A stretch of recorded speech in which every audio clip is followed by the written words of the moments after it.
Okay, okay, everyone. This here is their Vine, your favorite new podcaster, voice actress, uh, book reader, uh, armchair philosopher, acclaimed economist, Kalixtathoth. And I'm going to do an experiment today. I'm going to try to, well, one of the objectives of this channel is to help me read more. Uh, Carlos Quiroga, author of Super Fast Reading, um, once said that reading things aloud is slower, but helps a lot with retention of information. As such, this channel has as an objective the um, diffusion of knowledge, especially occult, psychoanalytical, uh, abstract knowledge of the self, as a help for me for my own development. A, a problem associated with this diffusion of knowledge is that I can only do so to so many people depending on the language I'm employing. This is especially hard since most of my books are in Spanish, as I am Chilean. Uh, while I do have a C1 level of English, and I have been recognized as a good public speaker in both languages. I should preface this saying, as it is not my mother language, I will do my best in reading the here present lecture. As an introduction, Dying for Time by Martin Hagder um, is a book about what he calls chronoli- chronolibidinal theory. That is how time is felt and how desire and fear manifest in the personal perception of time. After doing 3 chapters on literary analysis of Novakov, Proust, and um, Wolf, the author has decided that the 4th chapter should be on hardcore psychoanalytical theory. As such, I will begin to share my book, the book.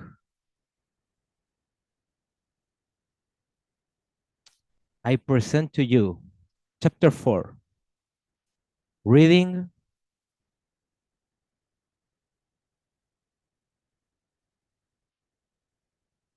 reading Freud, Lacan, and Derrida. Derrida, you know, these French people. Okay, so in his essay on transience, Freud recounts a summer walk through the countryside with a famous poet. The scenery is resplendent, but the poet is haunted by the sense that all the beauty will be destroyed by the passage of time. Everything that may be desired as beautiful bears its own destruction within itself because it is temporal and begins to pass away as soon as it comes to be. The poet's conclusion is that such temporal finitude deprives beauty of its value. As Freud explains, all that he would otherwise have loved and admired seemed to him shorn of its worth by the transience which was its doom. The dialogue that follows exhibits 2 paradigmatic ways of denying the co-implication of chronophobia and chronophilia that I have sought to analyze in this book. The poet exhibits clear symptoms of chronophobia since he is hypersensitive to how the beauty around him is fated to extinction. The poet does not acknowledge, however, that his chronophobia stems from a chronophilia, Rather than recognizing that transience is internal to the beauty he desires, he claims that it deprives beauty of its value. The experience of temporal finitude would thus be the experience of an ontological lack, since it can never measure up to the ideal of eternal being. For all its groundbreaking achievements, the psychoanalytical conception of desire has generally not questioned the supposed experience of an ontological lack. Both Freud and Lacan assume that temporal being is a lack of being that we desire to transcend, while emphasizing that the idea of a timeless state of being, is an illusion that we should learn to leave behind. Thus, in seeking to cure the poet of his melancholia, Freud does not acknowledge that chronophobia, the chronophobia that is intrinsic to chronophilia.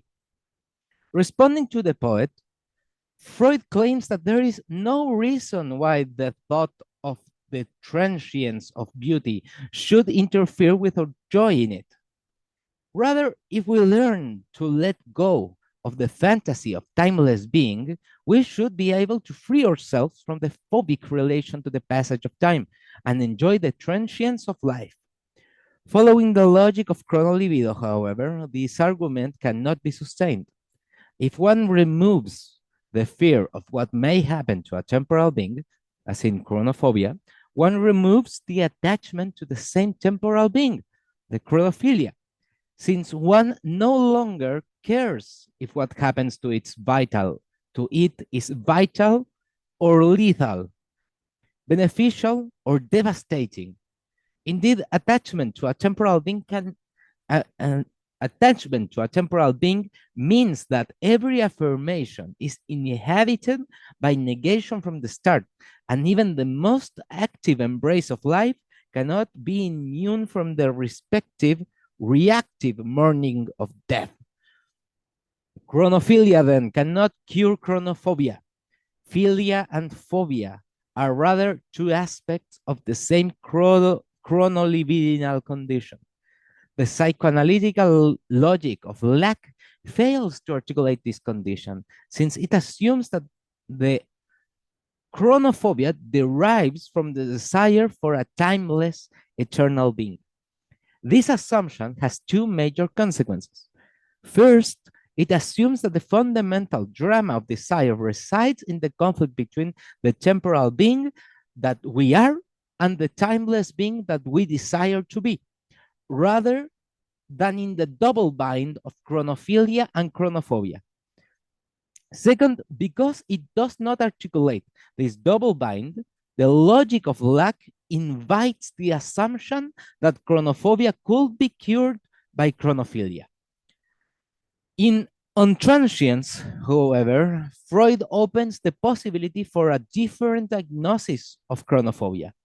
On Freud's reading, the poet's denigration of temporal being does not stem from the lack of timeless being. Rather, it is a defense mechanism against the threat of loss. By denigrating the value of temporal being, the poet seeks to avoid the experience of mourning that follows from the attachment to a being that is lost. As Freud puts it, those who seem ready to make a permanent renunciation because what was precious has proved not to be lasting are simply in a state of mourning for what is lost. Importantly, what has been lost is not a timeless being, but a temporal being, something that was precious but could not last and leaves the survivor in mourning. Furthermore, the mourning in question does not have to be the mourning of something that already has been lost.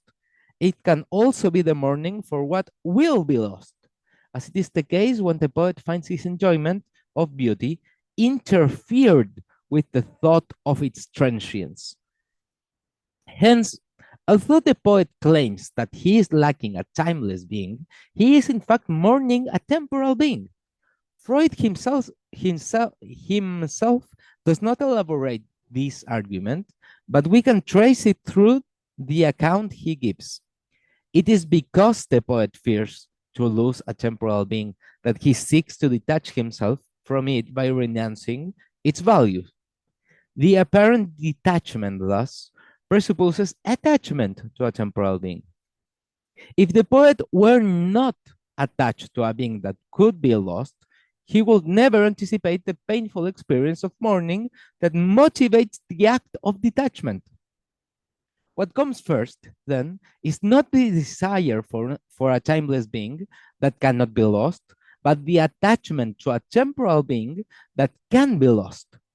In my terminology, this attachment is the source of both chronophilia and chronophobia. The one cannot be disentangled from the other, since the chance of what one desires is inseparable from the threat of losing it. While this double bind is at work in every moment of life, it becomes poignant upon the death of the beloved. To mourn the beloved is precisely to experience how he or she is, or it could always become the source of radical loss. The condition of mourning, thus, can be seen as paradigmatic for the general condition of chronolibido. Mourning requires both a chronophilic attachment to a temporal being and a chronophobic resistance to the loss of the same temporal being.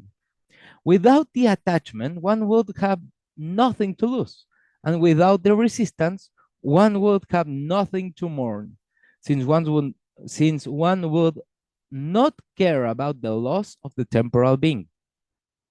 For the same reason, the condition of chronolibido is inextricable from the condition of survival that I have analyzed throughout this book. To survive is necessarily to be haunted by the mourning, both in relation to what has been lost in the past and what will be lost in the future. The actual experience of mourning is preceded by the possible mourning that is at work from the first moment of experience, since everything that may be experienced is temporal and will be lost. It follows that every libidinal investment, what Freud describes as the cathexis, the Besetzung of an object, has an essential relation to time. The temporal finitude of the cathected object calls for the economic capacity to redistribute resources or withdraw investment as a strategic response to being dependent on what might change or be lost. Inversely, the calculation of libidinal investment is necessarily exposed to the incalculable temporality of the cathected object. The temporal finitude of the cathected object is thus what gives rise to a libidinal economy. It is because things are mutable and can be lost, because they have not always been and will not always be, that one cares about them. If things were fully present in themselves, if they were not haunted by alteration and loss, there would be no reason to care about them, since nothing could happen to them. To elaborate this point, it is instructive to turn on Freud's essay, Timely Reflection on War and Death, written the same year as On Transience, and in particular to the section titled Our Attitude Towards Death. Freud's argument here is apparently directly at odds with the notion of chronolibido, since he claims that the unconscious, the deepest strata of our psyche, is unaware of either temporality or mortality. As Freud puts it, our unconscious does not believe in its own death. And for that reason, in the unconscious, each of us is convinced of his immortality. These claims resonate with the assertion made in Beyond the Pleasure of Principle, where Freud famously maintains that unconscious psychic processes are in themselves timeless. This means, he goes on to explain, that they are not ordered temporally, that time does not change them in any way, and that the idea of time cannot be applied to them. As I will seek to demonstrate, these assertions are incompatible with the logic of Freud's own arguments.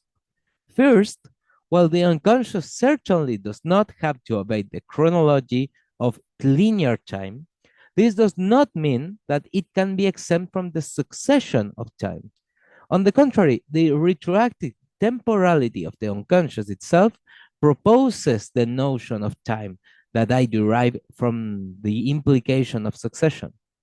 The deferral and delay that Freud calls Nachtraglichkeit is, on my account, characteristic of temporal experience in general. A temporal event can never be present as such, since it comes into being only by becoming past and becoming related to the future. The experience of the event is always given too late in relation to what is no longer, and too soon in relation to what is not yet. Every experience is thus characterized by a retroactive temporality, since what happens exceeds any given anticipation and can be apprehended only in retrospect, when it has already passed. If the unconscious was not marked by this succession of time, nothing would happen in it, and nothing would happen because of it. Second, when Freud asserts that the unconscious operates without regard for time and death, or believes that it is immortal, he does not rely on the evidence of psychoanalytic experience, but on speculative concepts through which the evidence is interpreted. To challenge the coherence of these concepts, as I seek to do, is thus also to challenge the interpretation of the evidence. The most important move here is to distinguish between immortality and survival.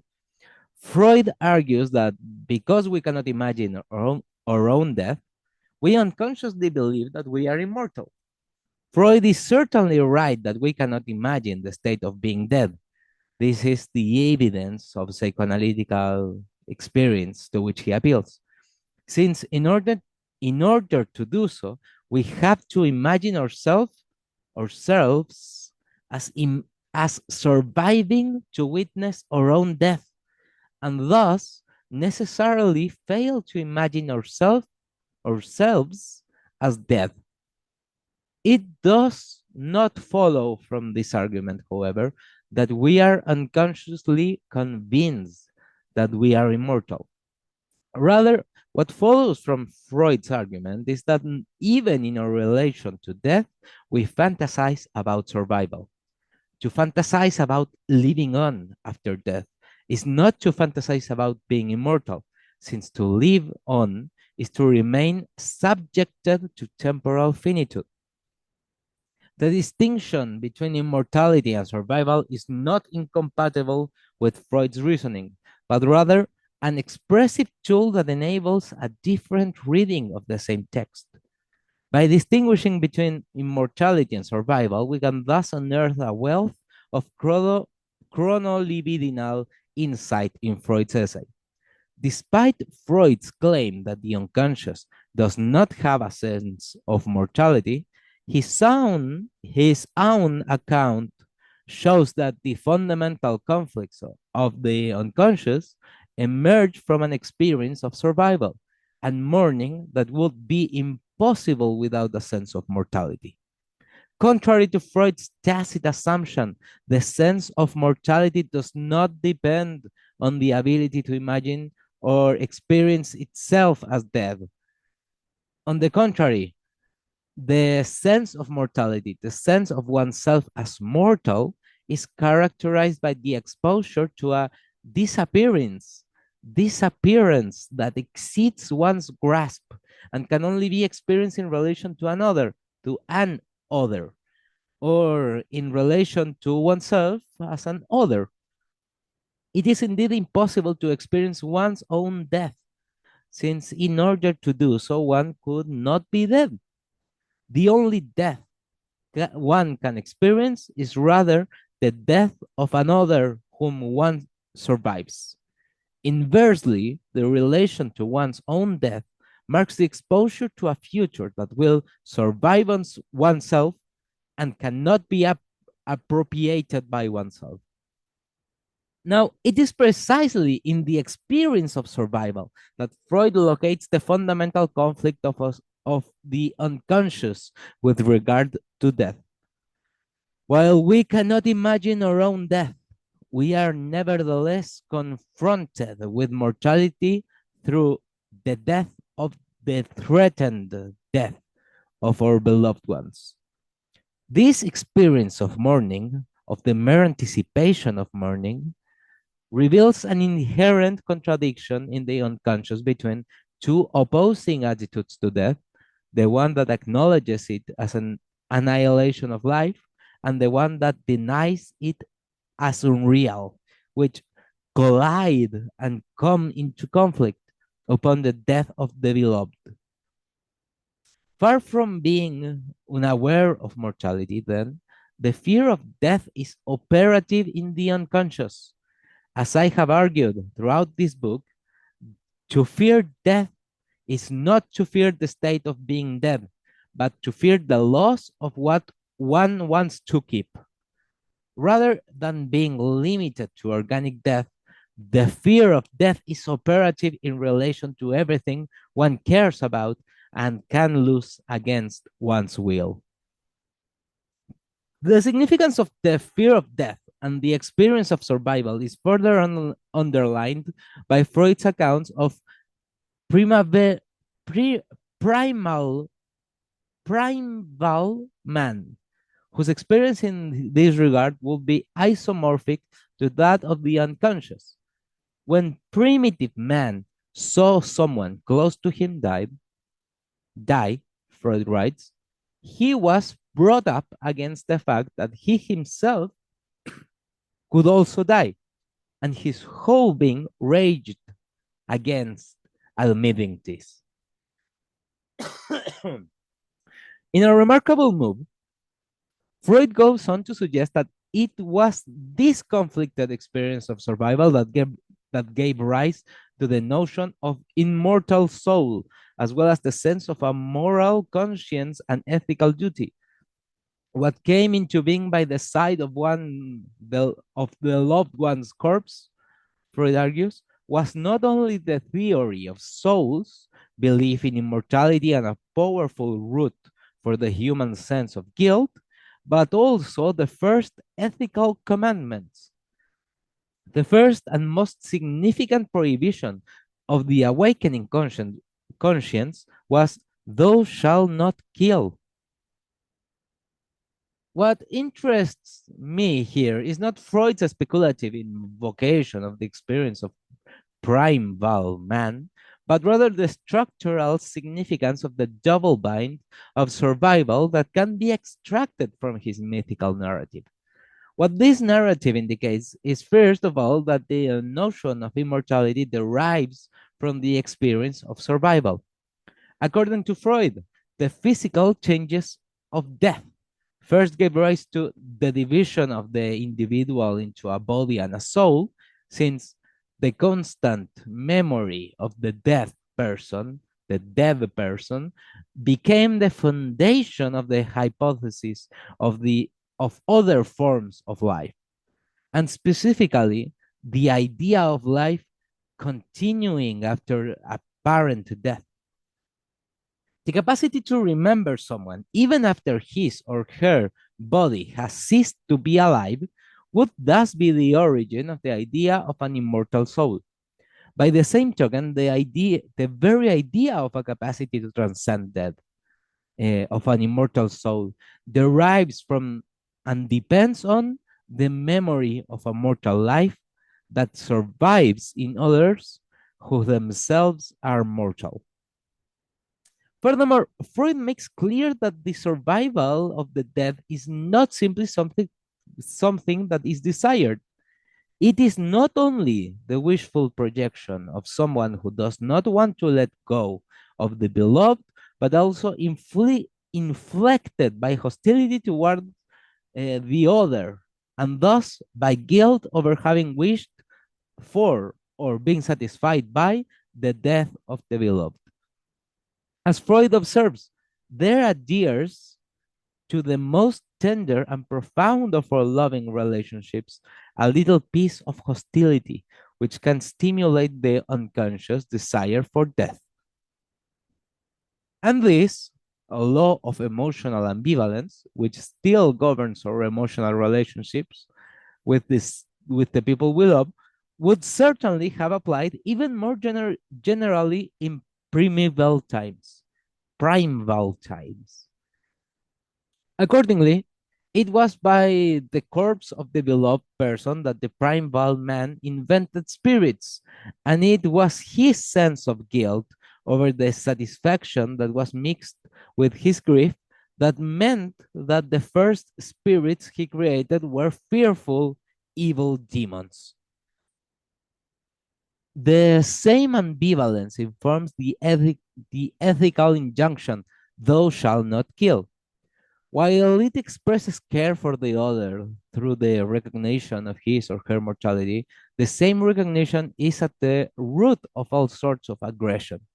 As Freud puts it, the very emphasis on the commandment, thou shalt not kill, makes us certain that we are descended from an endless series of generations of murderers who have the lust to kill. The double bind of survival then gives rise to and continues to hunt not only the notion of the immortality of the soul, but also the sense of moral consciousness and ethical duty. The investment in survival is the condition for any care for life and resistance to death, but it is also the condition for any resentment to life and desire for death. If the experience of mourning is exemplary of this double bind, it is because it elucidates the inherent violence of living on. On the one hand, mourning is an act of fidelity, since it stems from the attachment to a mortal other and from the desire to hold on to this mortal other. On the other hand, mourning is an act of infidelity, since it stems from the decision to live on without the other and thus leave him or her or it behind. This betrayal is certainly unavoidable. The only alternative to surviving the other is to kill oneself, and thereby kill the memory of the other as well. But the violence of survival is nonetheless real. As Freud puts it in a letter to Jones, in mourning, one is left with the choice of dying oneself or of acknowledging the death of the beloved one, which again comes very close to your expression that one kills the person. Similarly, Freud offers a striking analogy between the process of mourning, in which the beloved object is declared dead, and the process of overcoming the libidinal fixation to an object by disparaging it, denigrating it, and even, as it were, killing it. The point is not that these two processes are necessarily the same, but that even the most peaceful mourning relies on a violent severing from the other. In order to live on, I cannot be absolutely faithful to the other. I have to mobilize my ability to do without the other, and in the process, kill my previous attachment to a greater or lesser degree. Rather than valorizing either mourning or melancholia as an adequate response to loss, one should therefore analyze their co-implication. In Mourning and Melancholia, yet another essay written the same year as On Transience, Freud himself begins by elucidating the common traits of the two conditions. In both mourning and melancholia, we have the same painful frame of mind, the same loss of interest in the outside world, insofar as it does not recall the deceased, the same loss of capacity to adopt any new object of love, which would mean replacing the one who is mourned, and the same turning away from any activity that is not connected with thoughts of the deceased. Thus, in resistance to an actual absence, both the mourner and the melancholic seek to ensure the survival of what has been lost by keeping it within themselves. The crucial difference for Freud is that the melancholic fails to recognize the reality of loss and instead incorporates the lost other in him or herself through an identification of the ego with the abandoned object. As a consequence, the melancholic suffers not only from the loss of the other, but also from a loss of the sense of self, expressed through an extraordinary diminution of his or her self regard. In mourning, it is the world which has become pure and empty. In melancholia, it is the ego itself. Further, due to the law of emotional ambivalence, the ego who is identified with the loss, the lost other, becomes not only the subject of love, but also the subject of hate. In the absence of another to whom grievances can be addressed, the melancholic turns the aggression against his or her own ego, abusing it, debasing it, making it suffer, and deriving sadistic satisfaction from its suffering. Now, it is precisely in order to break the self destructive cycle of melancholia that Freud advocates a mourning that is able to recognize the reality of loss and sever the attachment to the lost other. In mourning, the attachment is first internalized through a process where each single of the memories and expectations in which the libido is bound to the object is brought up and hypercathected. Hypercathected. But unlike in melancholy, where the attachment to what has been lost takes refuge in narcissistic identification and refuses to let go, the attachment in mourning is met by the verdict of reality that the object no longer exists. And the ego, confronted as it were with the question of whether it shall share this fate, is persuaded by the sum of the narcissistic satisfactions it derives from being alive to sever its attachment to the object that has been extinguished. The aim of the work of mourning is thus, according to Freud, to retract the libido that was invested in the lost object and make it available for investment in new objects. Freud recognizes that this work of mourning is slow and painful, carried out by bit, at great expense of time and cathectic energy. But he holds that if it succeeds, the ego will have succeeded in freeing its libido from the lost object. And through this completion of mourning, the ego supposedly becomes free and uninhabited again. The same notion of successful mourning recurs in On Transience, where Freud claims that if the objects are destroyed, or if they are lost to us, our capacity for love or libido is once more liberated. and it can then either take other objects instead or can temporarily return to the ego. Indeed, Freud maintains that mourning comes, comes to a spontaneous end when it has renounced everything that has been lost, that it has consumed itself. And our libido is once more, insofar as we are still young and active, to replace the lost objects by fresh ones, equally or still more precious. Freud's notion of successful mourning has been subjected to considerable critique in the last decades, but one should be careful to formulate the critique so as to avoid replacing the valorization of mourning with a valorization of melancholia. First of all, one should note that Freud himself indicates that his notion of successful mourning is insufficient to account for the phenomena it is supposed to explain. In Mourning and Melancholia, he concedes that it is not at all easy to explain why it is so extraordinarily painful to let go of the lost object. And in Non-Transience, he confirms that he, in fact, has no explanation. Why it is that the detachment of libido from its subject should be such a painful process is a mystery to us, and we have not hitherto been able to frame any hypothesis to account for it.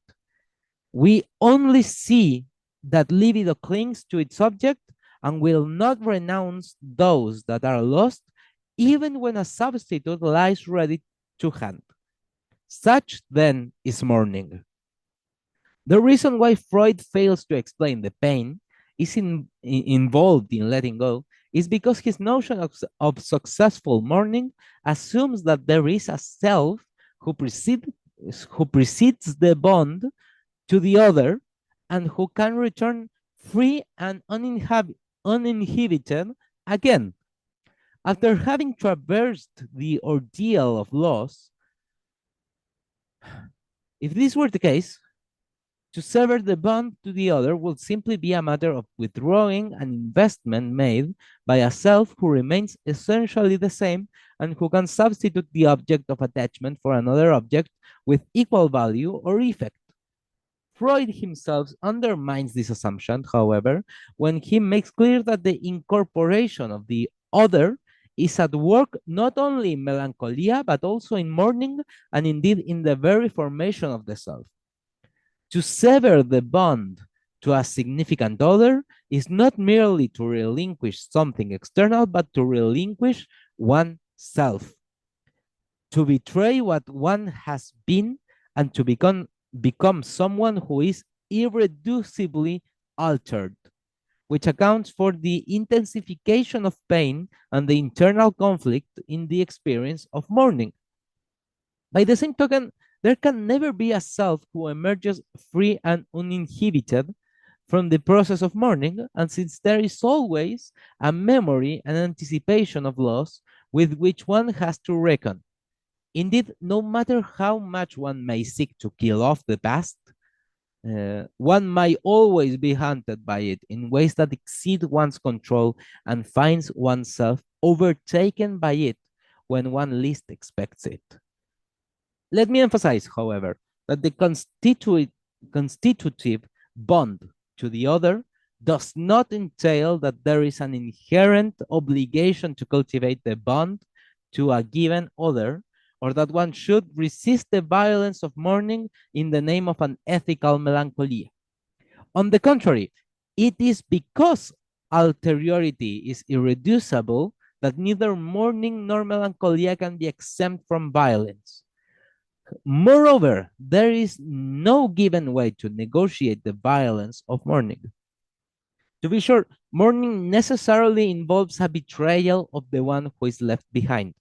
But to assume that this betrayal by default is unethical is a fallacy, since there is no intrinsic value in being faithful to the other. There are innumerable situations where mourning the other consists in coming to terms with abuse inflicted by the other. To betray or kill the attachment to the other can therefore be better, and to keep it can be worse. Depending on the content and the situation, one may want to welcome or resist, embrace or lament the loss of the past. The point, however, is that one always has to reckon with it.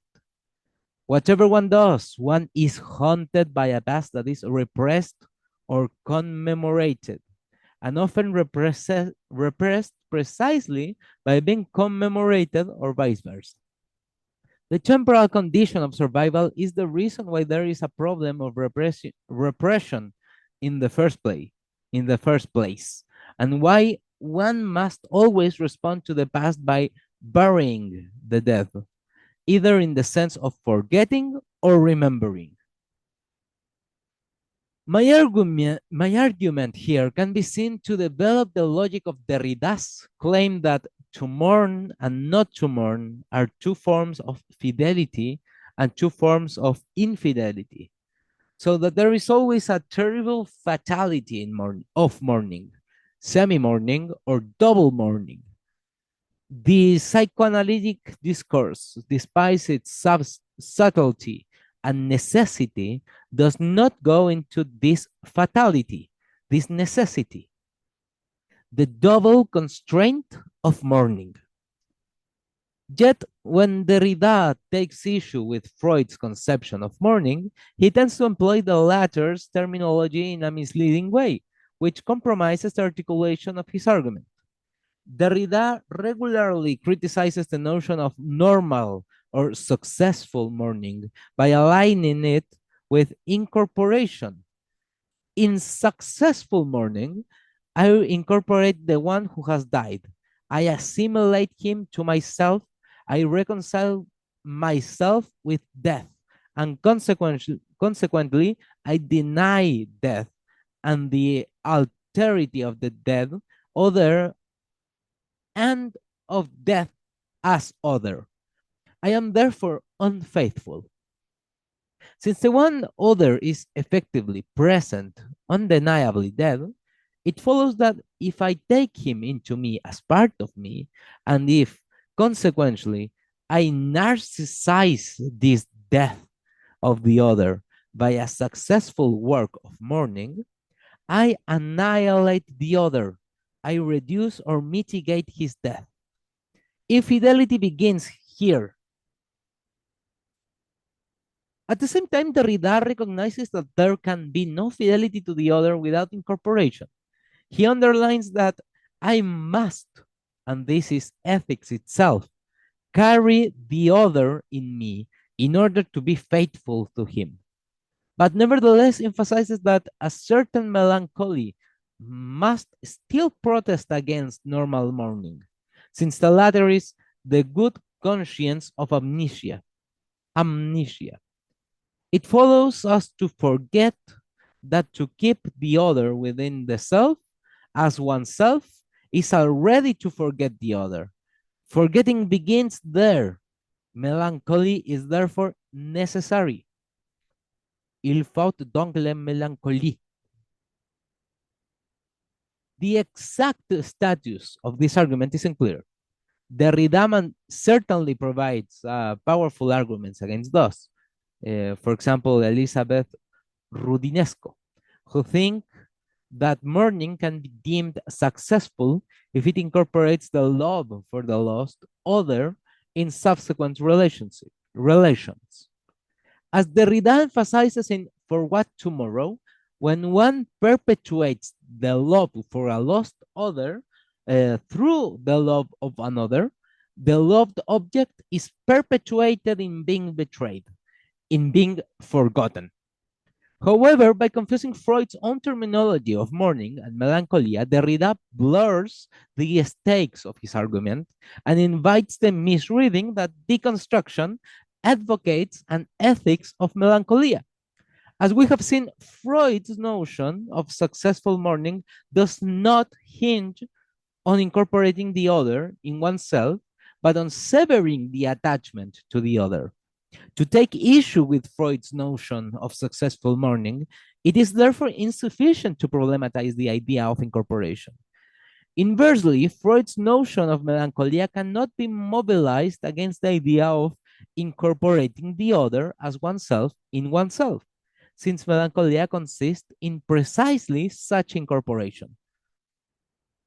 Rather than promoting fidelity of melancholia against infidelity of mourning, Derrida's logic of the double bind should lead one to articulate the constitutive violence of both mourning and melancholia, both the letting go and the incorporation of the other. Indeed, the logic of Derrida's argument allows one to see the internal contradictions of the very idea of a faithful melancholia or mourning. There can be no fidelity to the dead other without incorporation, but this fidelity is at the same time marked by infidelity, since it denies the death of the other. Conversely, to be faithful to the other, to the fact that the other is dead, is to be unfaithful, since it entails that one leaves the other behind. Fidelity is therefore a form of infidelity, and infidelity is a form of fidelity. Furthermore, as I argue, nothing ensures that one should be more rather than less faithful to the other. The one who is mourned can be someone who is inflicted severely violent trauma, just as well as someone who has given deeply positive love. Not to mention that both of these aspects can be part of the legacy of the same other.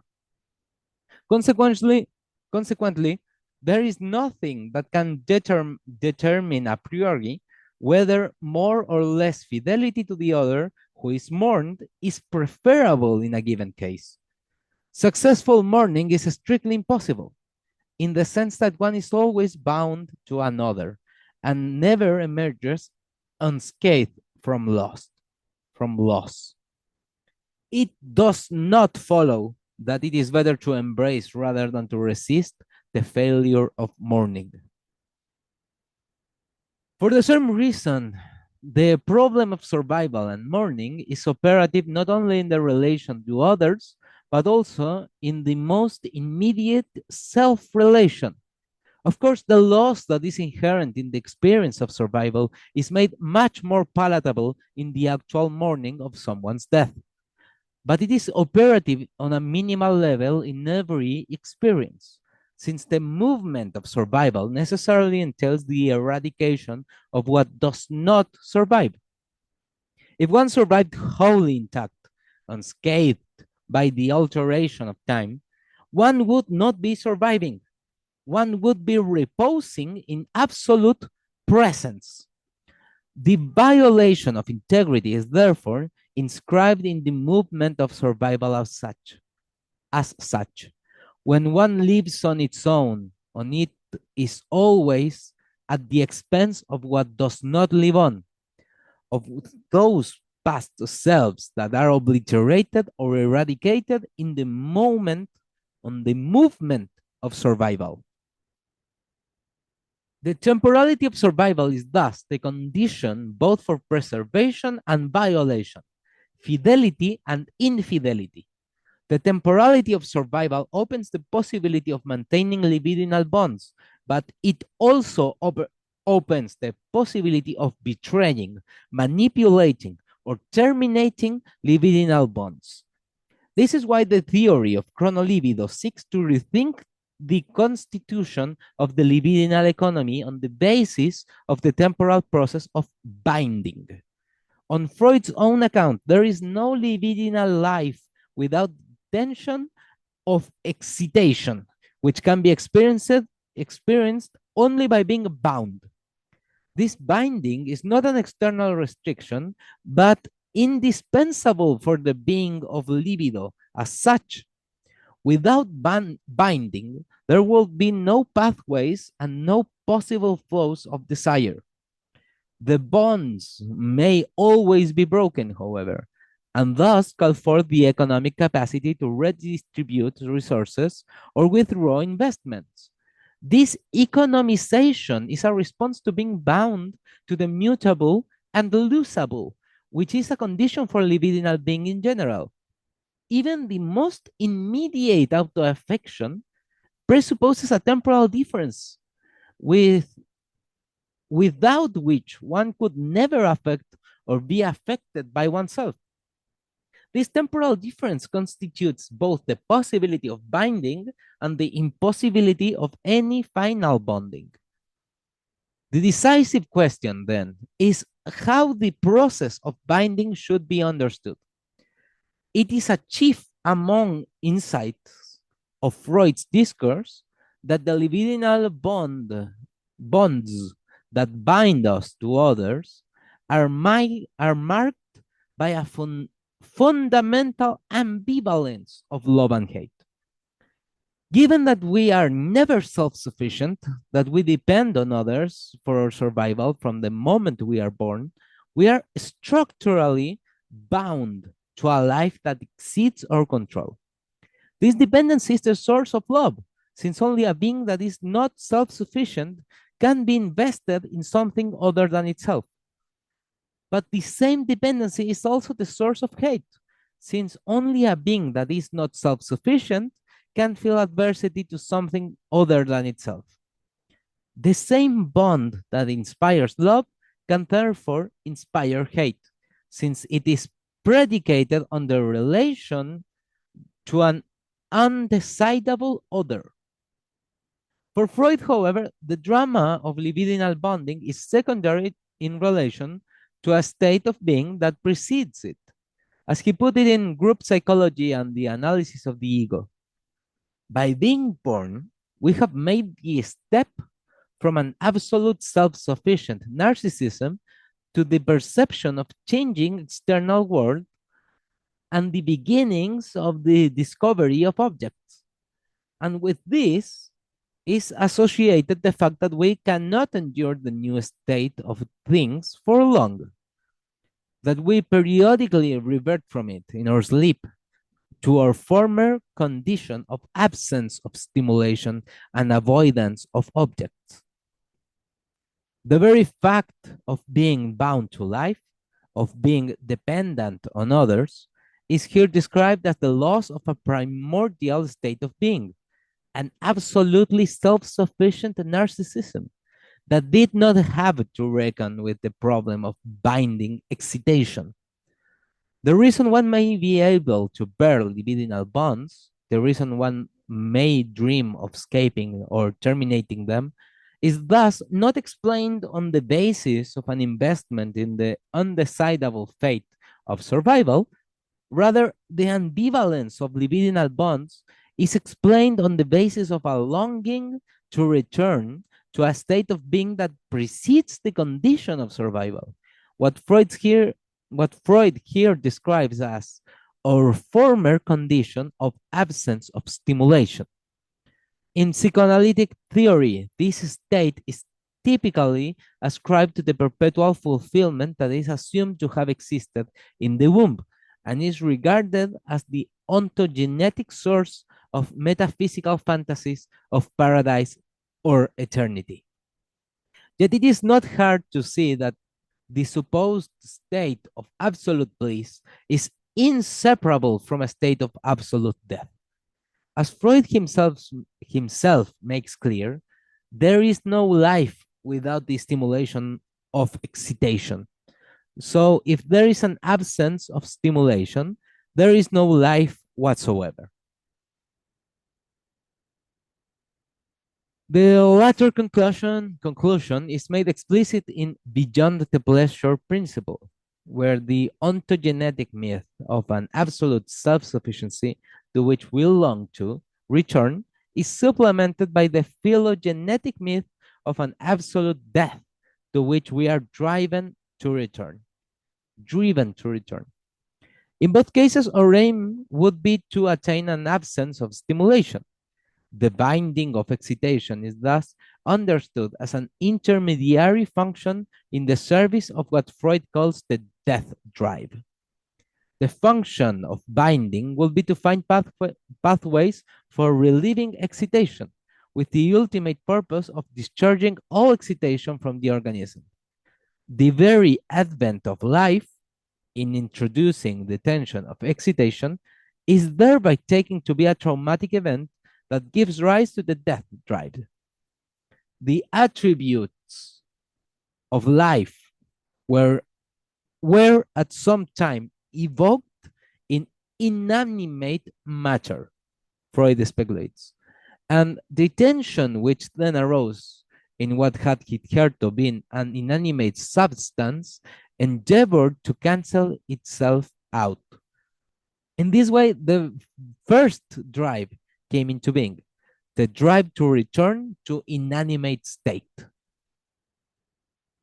The excitation of life is thus assumed to be experienced as a violation of the quietude that supposedly precedes life, and to give rise to the drive to return to this state by seeking to eliminate all tension, all excitation. Following this logic, Freud proposes that the death drive is an ultimate explanation for sadism and masochism, as well as negative affects in general. Sadism is explained as an externalization of the drive to quietude, which feels hatred toward objects because they give rise to excitation. Furthermore, given that the tension of excitation is internal to the living organism itself, there is a primary masochism, where the self turns itself against the self turns against itself and seeks to extinguish itself as the source of unpleasurable tension. Both our aggression towards other and towards ourselves are thus understood as an effect of the drive to rest in peace, to die one's proper death by eliminating the excitation of life that is internal to one.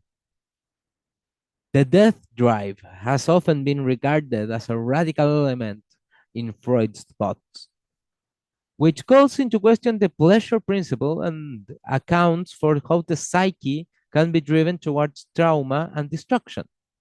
While Freud claims that the death drive is beyond the pleasure principle, however, his own reasoning shows that they are based on the same axiom. For Freud, to be bound to life is by definition an experience of unpleasure. Since life is driven by an excitation that prevents the organism from coming to rest and compels it to survive in a state of tension.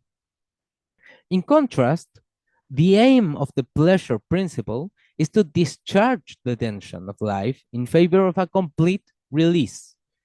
The aim of the pleasure principle is thus inseparable from the aim of the death drive. The death drive seeks to restore the living organism as a supposed primordial state of total equilibrium, which is exactly the aim of the pleasure principle.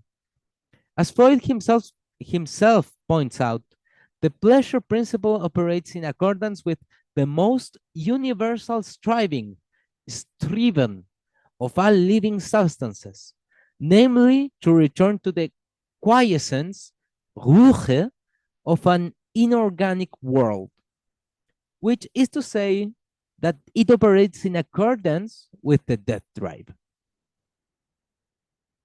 If the pleasure principle and the death drive are based on the same axiom,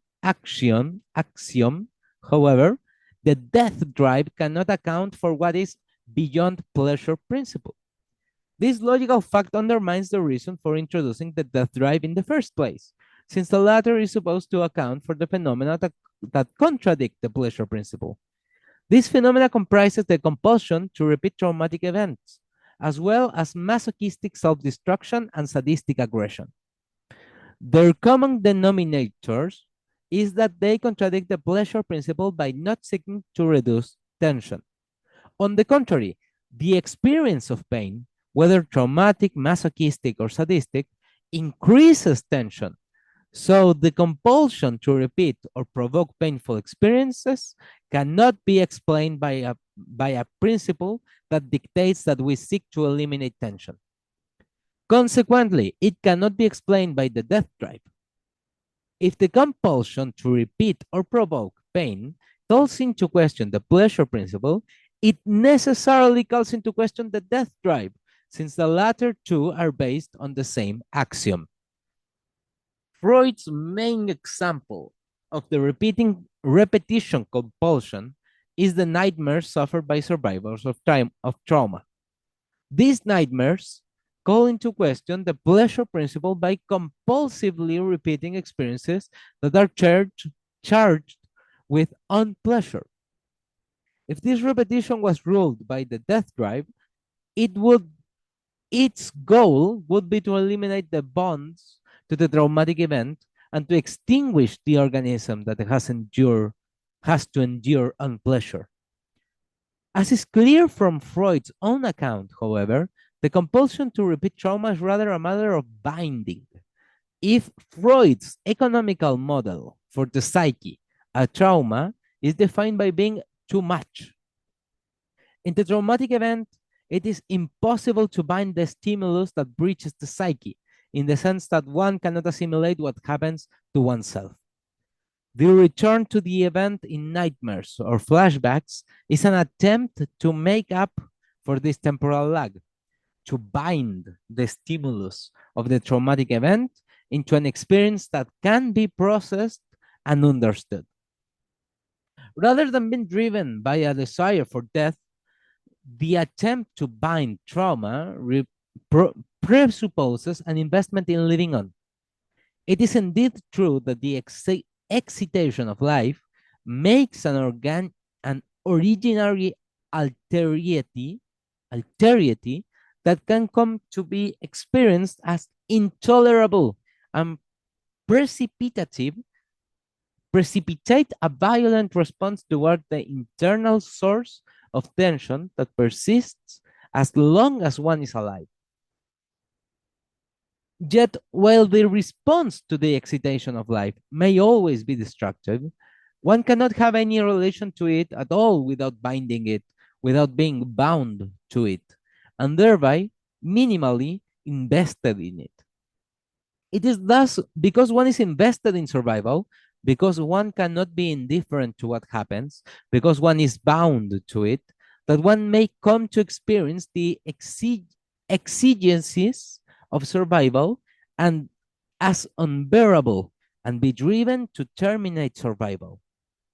The investment in survival is not sufficient to determine a given affective response. It may lead to a desire for destruction as well as preservation.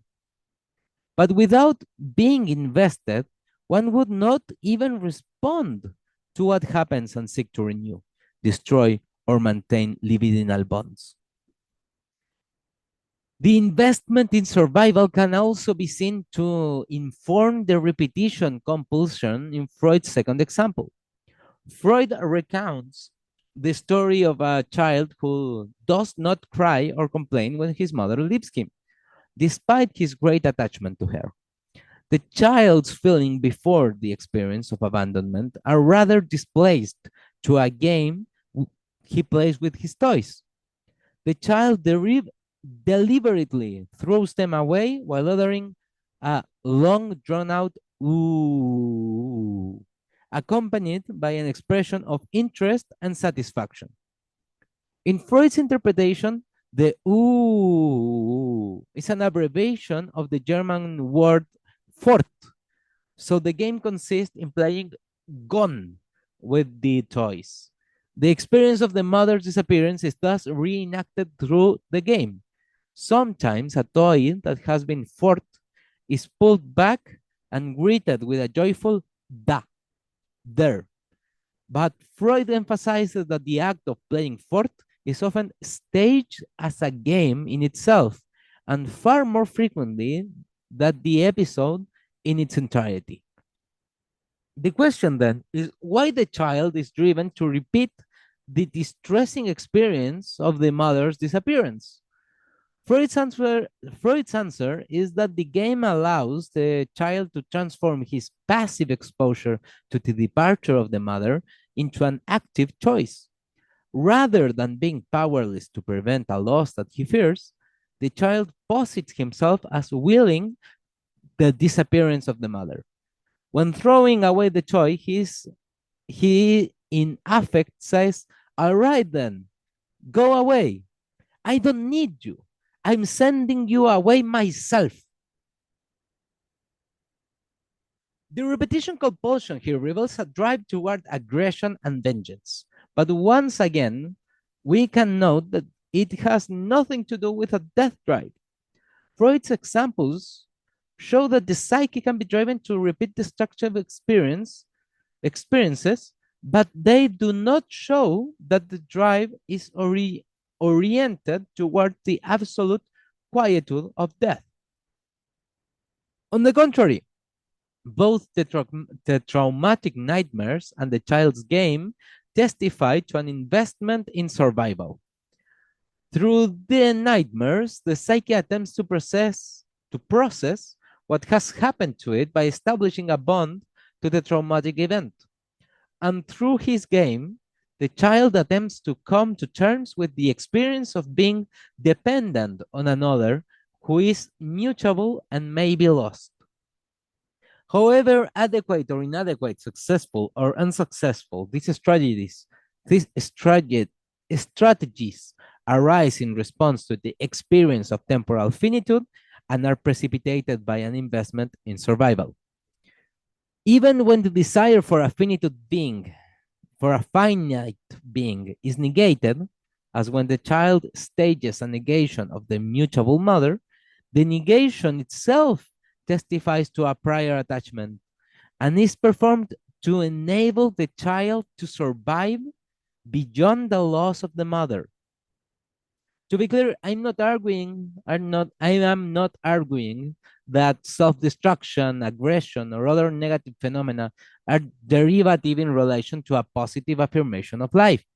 On the contrary, the investment in survival accounts for both the impetus to preserve and the impetus to destroy. So any dualistic opposition between a life drive and a death drive is untenable. Consequently, I am not arguing that it is impossible to desire death, but that the desire for death presupposes the investment in survival.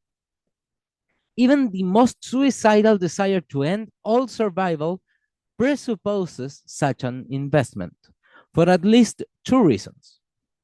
First, without the investment in survival, one would not experience any suffering that could motivate suicide, since one would not care about what has happened or is happening to one. Second, without the investment in survival, one would not care to end all survival, since one would not care about what will happen to one. The investment in survival is not only the source of all joy in life, but also the source of all suffering in life, and thus turn against itself. And can thus turn against itself. It is an essential possibility of the condition of survival that it can become unbearable. The response to the condition of survival can therefore not be given in advance and might call forth the most positive as well as the most negative effective responses. Indeed, the value of survival itself is undecidable. It opens the chance for pleasure and pain, satisfaction and suffering, preservation and destruction in the same stroke.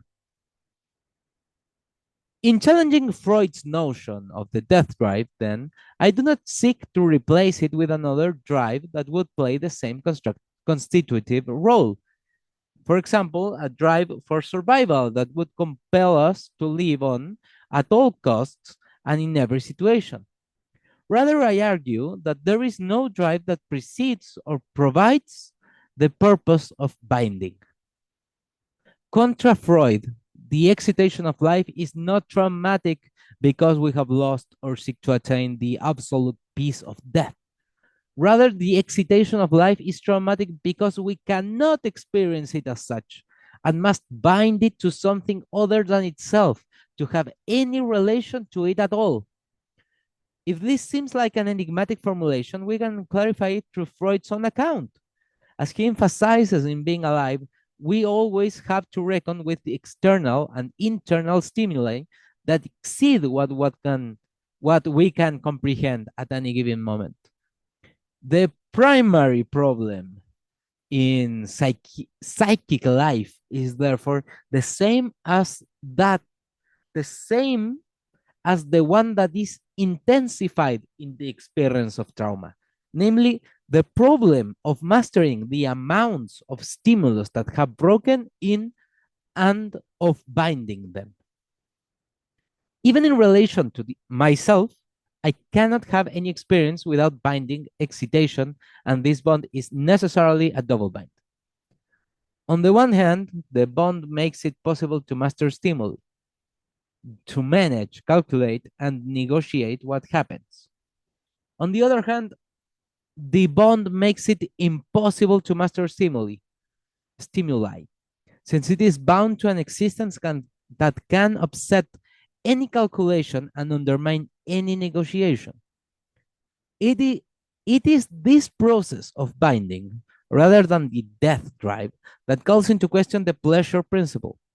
Again, my point is not to deny the phenomena that Freud seeks to explain with the notion of the death drive, but to argue that these phenomena require a different explanation and that Freud's own text provide us with the resources for an alternative account through the notion of binding.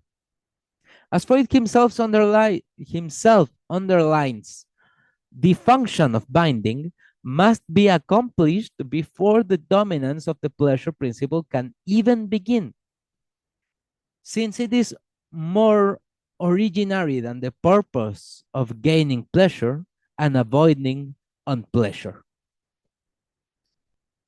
It follows that binding precedes the constitution of any drive, desire, or will, since it precedes the constitution of any possible purpose for psychic life. For the affective self, who comes into being through the bond, the binding of excitation is therefore undecidable. It is the source of both pleasure and unpleasure, chance and threat, love and hate.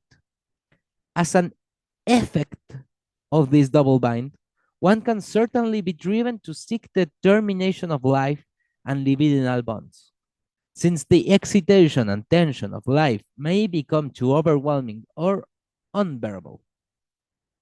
But this explanation of suicidal or destructive behavior as an effect of the double bind must be strictly distinguished from an explanation that posits a death drive as the cause of such behavior.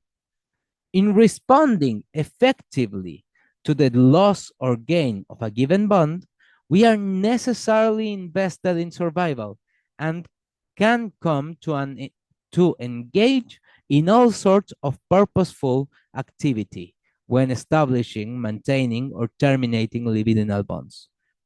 But the investment in survival and whatever purposeful activity it might precipitate derives from a binding that itself cannot be described in terms of purpose. Indeed, to speak of a purpose of binding itself is to misconstrue the constitutive status of binding. Binding itself cannot have a purpose, since being bound is the condition for having a purpose. The most important reference point for my argument here is Derrida's analysis of Freud in The Postcard. Through a close reading of Beyond the Pleasure Principle, Derrida argues that the libidinal economy should be understood as a bindinal economy that operates in accordance with the logic of stricture. The logic of stricture entails that any given X always already is bound to its other. Any apparent opposition between a positive and a negative principle is an internal limitation within the positive principle itself. Accordingly, Derrida argues that there can be no position between the pleasure principle and what Freud calls the reality principle. The reality principle binds and restricts the possibility of pleasure in an economy of loss and gain. Due to the reality principle, desire can never simply abandon itself to a free flow, but has to bind itself to something other than itself and calculate with latent threats. This restriction, however, is not preceded by anything else. As Freud admits it in the last chapter of Beyond the Pleasure Principle, binding is a preparatory act which introduces and assures the dominance of the pleasure principle.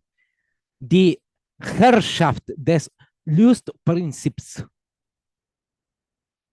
Derrida places considerable stress on the admission, since it reveals an originary stricture of pleasure. Without the binding of excitation, there could be no pleasure in the first place. But the binding that makes pleasure possible at the same time limits it and changes it, charges it with unpleasure. To be sure, Freud thinks that stricture within a teleological horizon, where binding is a preliminary function designed to prepare the excitation for its final elimination in the pleasure of discharge. But since there is no living a life without more or less pressing charge, a more or less tense excitation, the teleological schema is untenable. There cannot be any pleasure that is not bound to its other. No pleasure without unpleasure. Pure pleasure, if such a thing were possible, would be pure death. The apparent opposition between pleasure and unpleasure is thus an internal limitation within pleasure itself. As Derrida emphasizes, there is only pleasure which itself limits itself, only pain which itself limits itself. With all the differences of force, intensity, and quality that a set, a corpus, a body can bear or give itself, let itself be given. For the same reason, one cannot know in advance which relations will give rise to pleasure or pain, suffering or satisfaction. In contrast to Freud's axiom, an increase of tension cannot be equated with unpleasure, and a decrease of tension cannot be equated with pleasure. Pleasure is not an autonomous quality or quantity. It is generated by being bound to other qualities and quantities. It is heteronormous. In this heteronormous relation, an increase of tension, just as well as a decrease of tension, might be experienced as pleasurable, depending on what happens. What cannot happen, however, is that one is liberated from the stricture of pleasure. The stricture might be more or less tight, but it cannot be removed. On the contrary, all possible affects play themselves out in the bindinal economy of stricture. The bindinal economy is always more or less perforated by its own finitude, more or less traversed by pleasure and pain, so that even the most normal step has to bear disequilibrium. This is ultimately because pleasure must bind itself to something other than itself in order to be what it is. If pleasure were to absolve itself from differential binding, to detach itself from all mortal bonds, it will cancel itself out in the same gesture. Freud's own work here provides the resources to call into question his axiom that an increase of tension is unpleasurable and that decrease of tension is pleasurable. As Freud points out in the economic problem of masochism, If we adopt the former axiom, the pleasure principle would be entirely in the service of the death drives, whose aim is to conduct the restlessness of life into the stability of the inorganic state. However, Freud himself goes on to argue that such a view cannot be correct, since it cannot be doubted that there are pleasurable tensions and unpleasurable relaxations of tensions. Pleasure and unpleasurable, pleasure and unpleasure are therefore not a matter of quantitative relations whose ideal points whose ideal point would be the elimination of tension in complete equilibrium. Rather, Freud speculates that the pleasure is a matter of the rhythm, the temporal sequences of changes, rises, and falls in the quantity of stimulus. The same line of thought can be found in Beyond the Pleasure Principle, where Freud suggests uh, that the experience of pleasure depends on the amount of increase or diminution in the quantity of excitation in a given period of time. Following these remarks, one can develop a chronolibidinal conception of pleasure, where pleasure is not oriented toward a telos of absolute repose.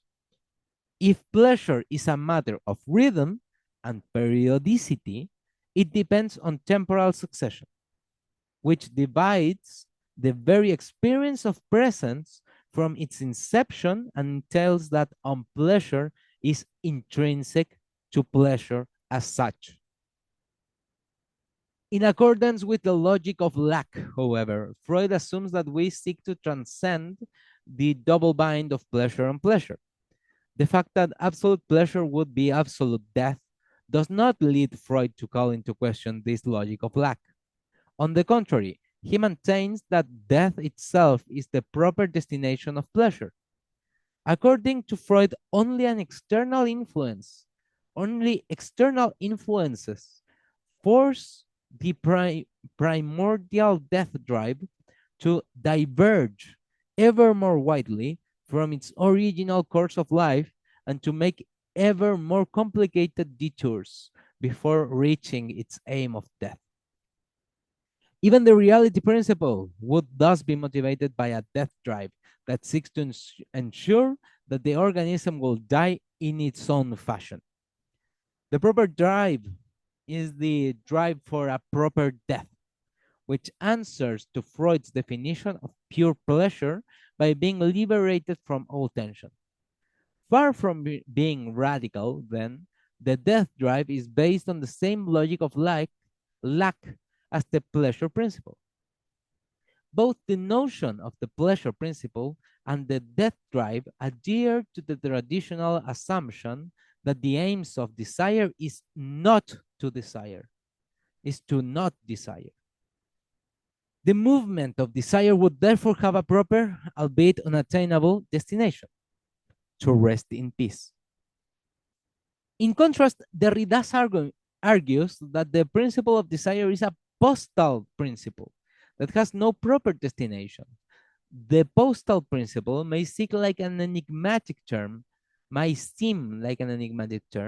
but we will see how it provides congenital ways to describe the temporal constitution of libidinal bonds.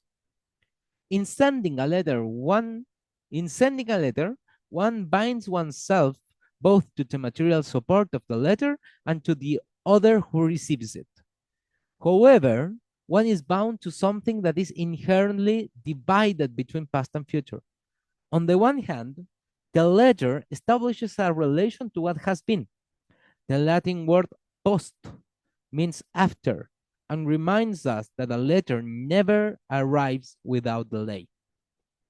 On the other hand, the letter is by definition written for a reader to come. Both the sender and the addressee must, from the beginning, calculate with an interval of time that separates them from each other.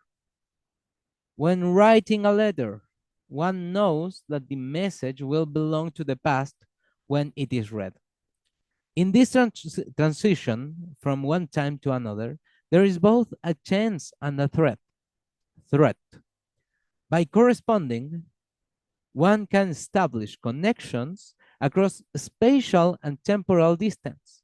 But at the same time, one is dependent on a sending that cannot finally be controlled. The letter might be destroyed or end up in the wrong hands. And even if it arrives safely, the interval between sender and addressee is a source of disquietude in itself.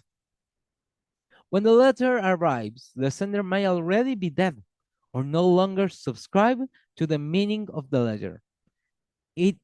This is a necessary possibility, which is latent even when the correspondence apparently works smoothly.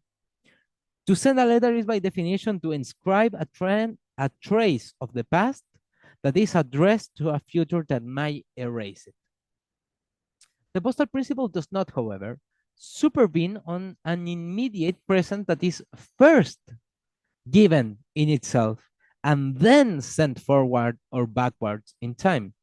The postal principle is rather the condition for anything to be given to itself, namely the condition for auto-affection in general. Due to the constitutive negativity of time, every moment is stamped with the postal mark of being delayed, no longer, and deferred, not yet, in its very event. Even the most immediate moment ceases to be as soon as it comes to be, and must therefore be inscribed as a trace of the past, which by the same token is sent forward in time. Such postal sending is the minimal condition of survival. The trace of the past is the condition for anything to live on in time. But in living on, it is exposed to erasure, since it is delivered to a future that may transform, corrupt, or delete it.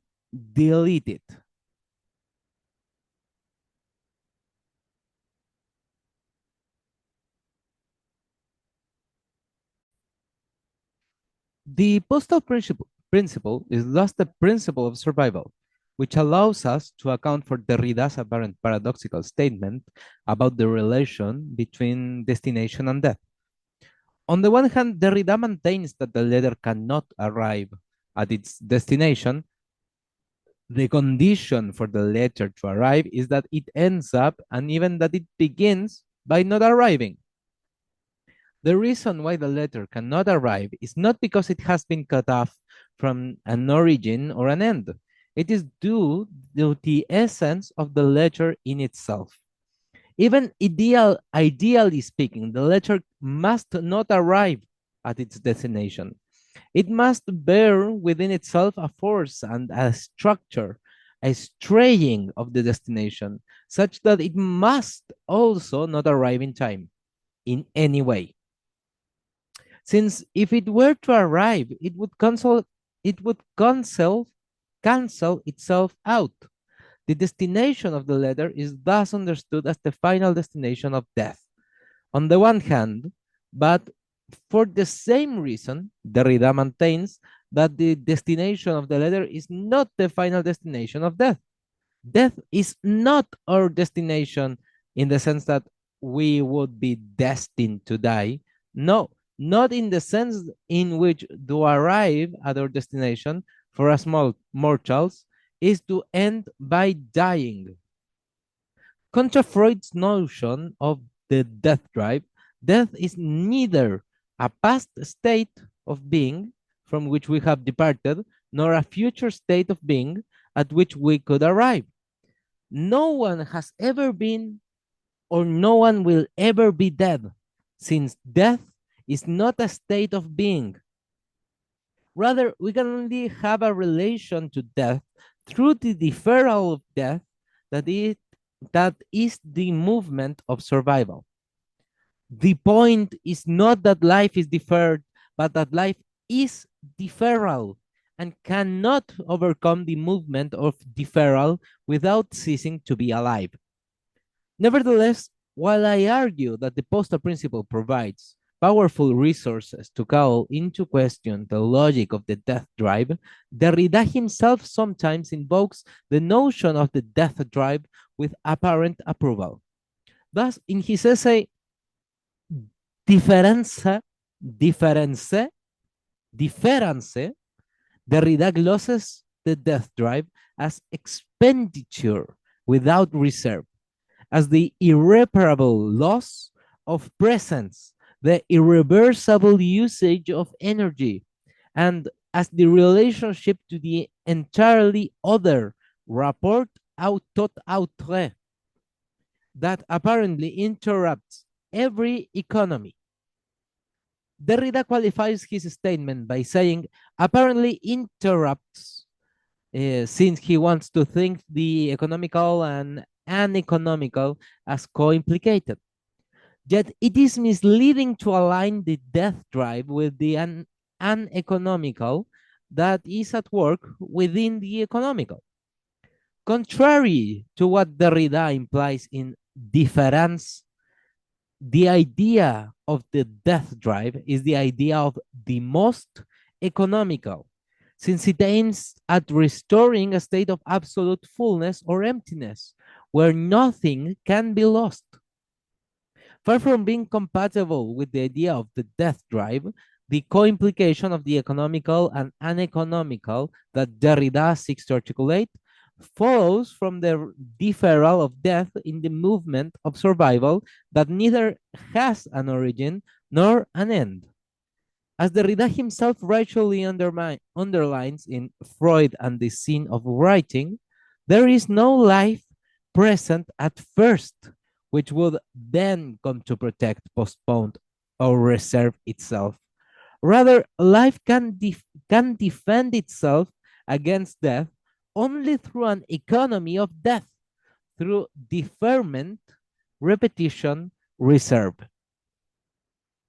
The key to articulating this economy of death is Freud in the deferral, Aufschub, of the reality principle rather than death drive. Indeed, the passage from beyond the pleasure principle that Derrida himself most often uh, refers to at his resource and quotes at length in Difference is one where Freud maintains that the pleasure principle must submit itself to the Aufschub of the reality principle. Derrida radicalizes this argument by emphasizing that the difference between the pleasure principle and the reality principle is not uniquely nor primarily a distinction and exteriority, but rather the original possibility within life of the detour of difference, Aufschub, and the economy of death, as written in Freud and the Scene of Writing. The glossing of Aufschub as difference also recurs in difference and in the postcard. The point is that difference as the tracing of time designates an originary deferral that is not preceded by anything else and not oriented toward anything beyond itself. The logic of this argument is incompatible with the logic of the death right. The latter does not articulate an originary deferral, but rather assumes that there is a teleological end and absolute stasis that is deferred and in relation to which the movement of survival is a provisional detour away from the lost origin, the absolute stasis, to which we supposedly long to return. As Derrida himself points out in the postcard, the logic of the death drive follows the law of the proper, the oikos, the oikonomia, which governs the detour and indefatigably seeks the proper event, its own proper propriation. Propriation. which Derrida goes on to link to the poetics of the proper as reconciliation, consolation, serenity. In contrast, the postal principle undermines precisely the notion of a proper death, since it elucidates a co-implication of life and death that consists not only in compromising oneself's auto intamer, but in compromising the self, the autos, and thus ipsiety. It consists not only in committing suicide, but in compromising zui or self referentiality, the self or sui of suicide itself. The logic of deconstruction is thus incompatible with the logic of the death drive, since the latter depends on the idea of a proper death, a proper zui of suicide. To think of postal principle as constitutive is rather to think the inherently violent condition of survival, which entails that one can live and die only by compromising one's own integrity and without archaeological origin or teleological end. Now, Derrida's own articulation of the postal principle is pursued throughout a critique of Lacan. The point of departure is Lacan's seminar on Edgar Allan Poe's short story, The Purloined Letter, where a stolen letter circulates among the characters and precipitates their actions. The content of the stolen letter is never revealed. Its significance hinges instead on its position in relation to the characters of the drama. Lacan draws on this plot to exemplify his linguistically oriented version of psychoanalysis, in which the signifier and not the signified constitutes the subject. Lacan thereby rejects the notion of a self-identical subject and maintains that we are subjected to the symbolical order of language, where the process of signification cannot be stable or brought under the control of an autonomous will. Nevertheless, Lacan claims that a letter always arrives at its destination and ultimately it is indivisible. Cut a letter into little pieces and it remains the letter it is. These remarks are at the center of Derrida's critique. A number of readers have defended Lacan by emphasizing that the remarks in question do not express a notion of absolute identity. The letter in Lacan's analysis does not have an inherent meaning, but marks an ever possible displacement of determinations and definitions. The principle of the letter is precisely that the meaning is never given and always may be retroactively altered by the one who receives the message. It should be noted that such a defense of Lacan does deflate a number of the theses that Derrida criticizes. Derrida often seems to assume that Lacan actually believes that there is an indivisible integrity or given meaning of the letter, namely that the letter does arrive at its destination. And the latter assumption compromises the force of his critique. The argument that needs to be developed is rather the deconstruction of the logic of lack that underpins Lacan's account. Indeed, we can say that for Lacan, the letter of desire never arrives at its destination, since the proper destination is an absent fullness. But it is precisely the notion of an absent fullness that allows Lacan to assert that a letter always arrives at its destination, since the failure of the letter to arrive at an absolute fullness verifies the truth of ontological lack, or as Derrida puts it in the postcard. For Lacan, the letter will always refine its proper place. A circumvented lack, certainly not an empirical one, but a transcendental one, which is better yet and more certain.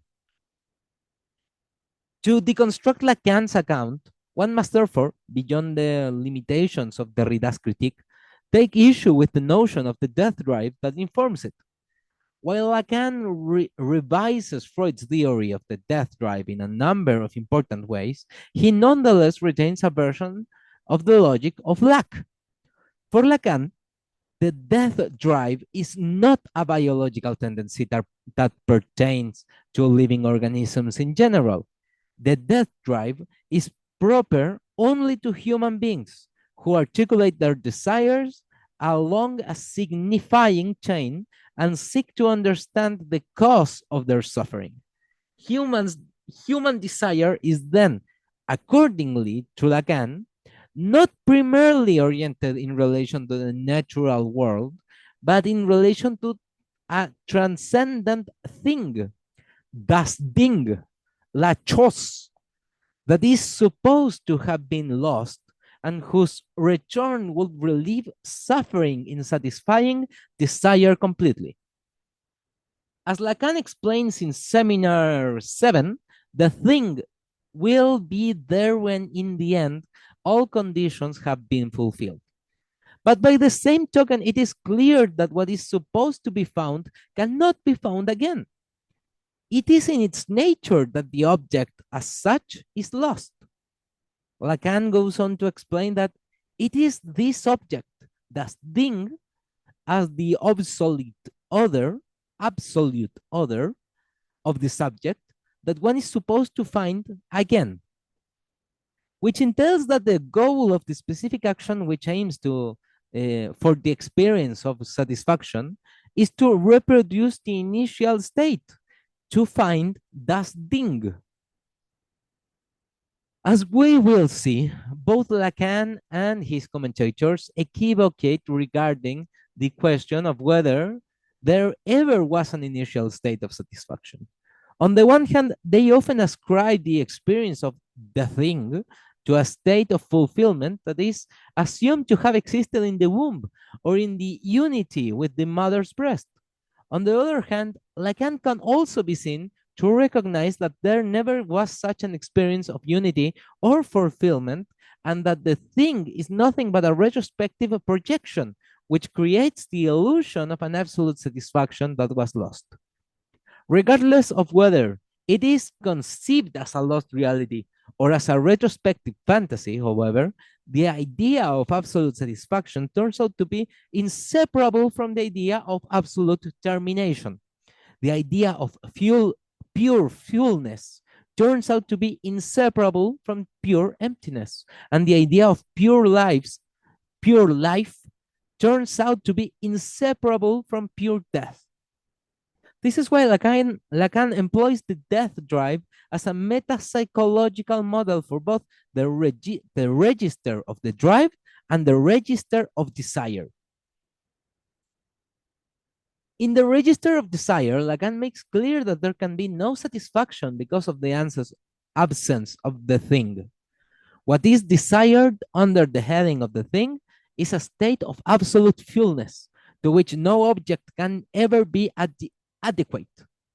Any given object of desire thus fails to provide the satisfaction of the thing and propels the subject to search for new objects that in turn fail to satisfy its desire in a chain of metonymic displacements that for Lacan testifies to the subject's fundamental lack of being. In his late work, however, Lacan introduces the register of the drive to explain how there can be satisfaction despite the fundamental lack of being. It is clear, he points out in Seminar 11, that those with whom we deal, the patient, are not satisfied, as one says, with what they are. And yet we know that everything they are, everything they experience, even their symptoms, involve satisfaction. On Lacan's account, it is the register of the drive that accounts for this satisfaction. The function of the drive has, for me, no other purpose than to put it in question. What is meant by satisfaction? In the register of the drive, There is satisfaction in the movement of circling around the object rather than in the possession of the object itself. And pleasure is derived from the process of attaining the object rather than from the attainment itself. As Lacan puts it, even when you stuff the mouth that opens in the register of the drive, it is not the food that satisfies it. It is, as one says, the pleasure of the mouth. If every drive is a death drive, as Lacan maintains, it can therefore operate only by inhibiting its own aim and breaking its own drive toward death. As Joan Kopjek has argued, the drive inhabits, as part of its very activity, the achievement of its aim. Some inherent obstacles, the object of the drive, simultaneously break the drive and breaks it up, carbs it, thus preventing it from reaching its aim. While this establishes a distinction between desire and drive, the founding assumption in both cases is that the aim of libidinal being is the complete satisfaction that is inseparable from death. The difference is that the desire rejects all objects as inadequate in comparison to the thing that will satisfy it once and for all, whereas the drive satisfies itself with a substitute. As is clear from this schema, however, the lack of fullness is not called into question, but is located at the root of both desire and the drive. Consequently, Kopjek maintains that the object of the drive emerges out of the lack, the void opened by the loss of the original plenum or das Ding. In place of the mythical satisfaction derived from being at one with the maternal thing, the subject now experiences satisfaction in his partial object. Like other Lacan scholars, Kopjek vacillates when determining the status of the original plenum. On the one hand, she maintains that the idea of a lost plenum is a retrospective illusion. On the other hand, she subscribes to the idea of maternal thing that has been lost. The problem is not simply that I cannot think of the primordial mother, Kopjek asserts, but that her loss opens up a hole in being. The jouissance that attached me to her has been lost, and this loss depletes the whole of my being. Similarly, Bruce Fink argues that the idea of a lost subject is essentially phantasmatic in nature, not corresponding to a remembered experience of satisfaction. While nevertheless maintaining that there is a first experience of satisfaction in which the mother's breast is not constituted as an object at all. This primordial satisfaction precedes the experience of the desire object as separate from and not controlled by the child. Given the latter experience of alterity, the child can never again refine the breast as experienced the first time around, as not separate from his or her lips, tongues, and mouth, or from his or herself. Once the object is constituted, the primal state, wherein there is no distinction between infant and breast, or between subject and object, can never be re-experienced, and thus the satisfaction provided the first time can never be repeated. A kind of innocence is lost forever, and the actual breast found, therefore, are never quite it. According to this narrative, there once was a primordial satisfaction in the experience of the breast, which the subject seeks to recreate in all subsequent relations.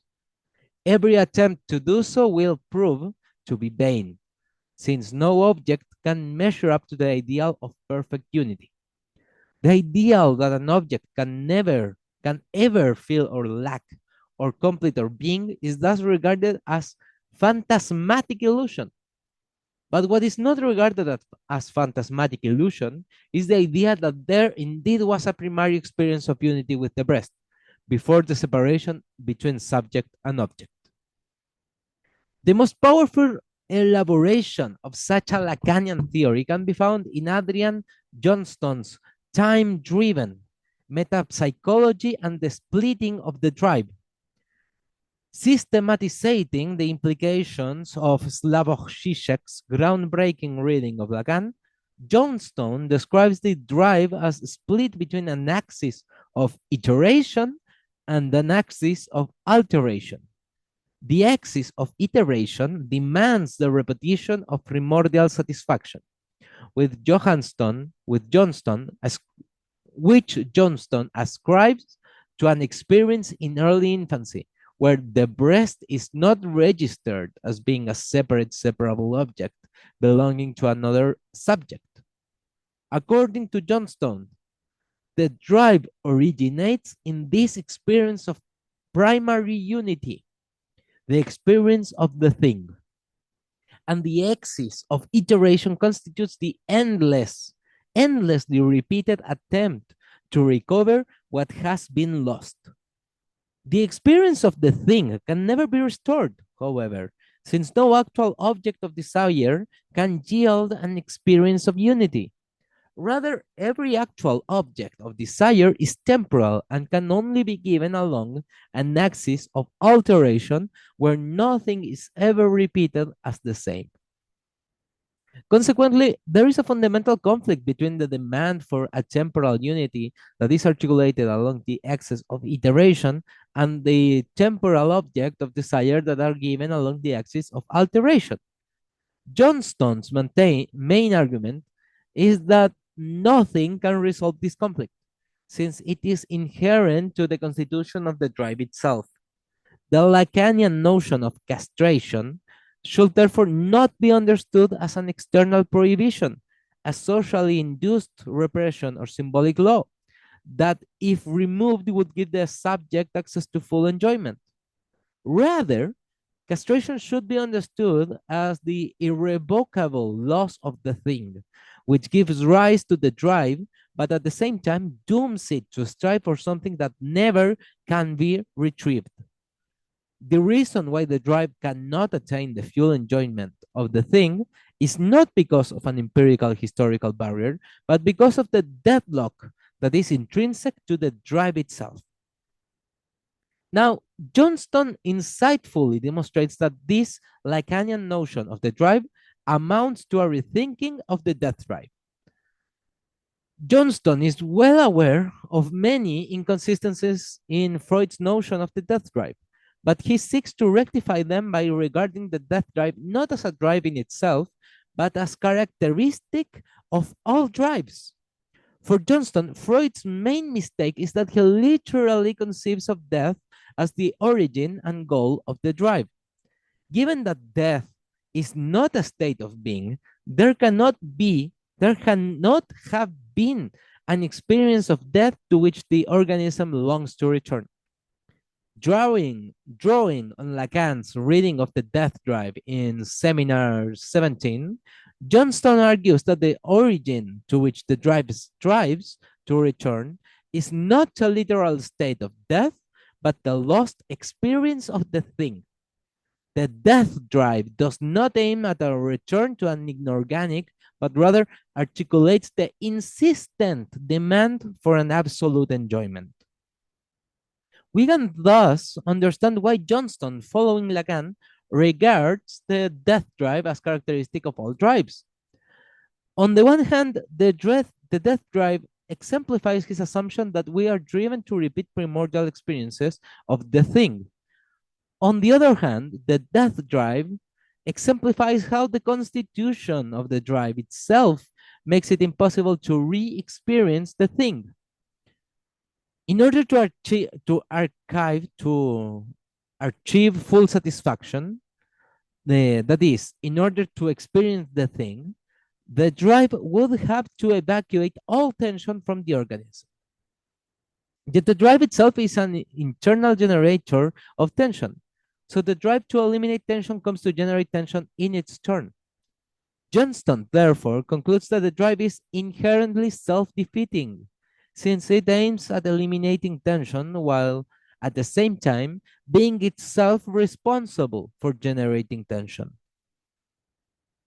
For the same reason, however, there cannot ever have been an experience of full satisfaction in early infancy or at any other stage. Johnston cogently argues that Freud fails to respect the limit imposed by finite ontogenetic experience by locating the origin of the drive in a state of death to which there cannot ever have been access. But the same critique can be launched against Johnston, Johnston's own conception of a lost fullness at the origin of the drive, since fullness is incompatible with finite ontogenetic experience.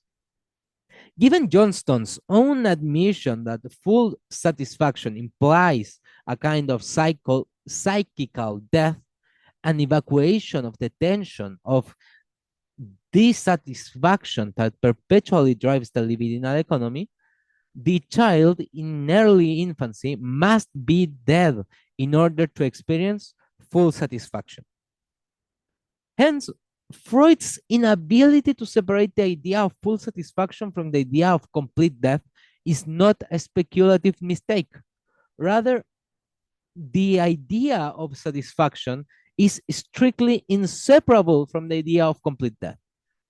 While Lacan explicitly recognizes this logical equivalence of absence, fullness, absolute emptiness, it does not lead him to call into question that the death drive is an adequate metapsychological model for understanding the libidinal economy. On the contrary, Lacan maintains that we are constitutionally driven, constitutionally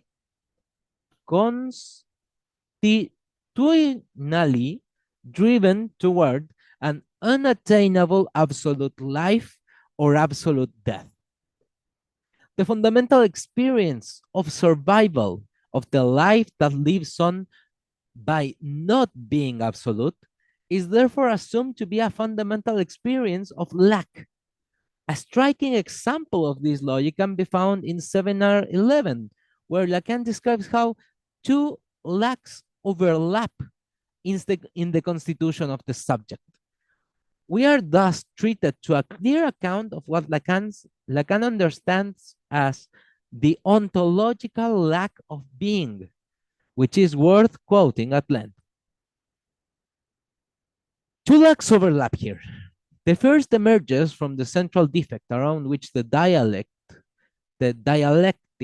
of the advent of the subject to his own being in relation to the other turns, by the fact that the subject depends on the signifier and the signifier is first of all in the field of the other.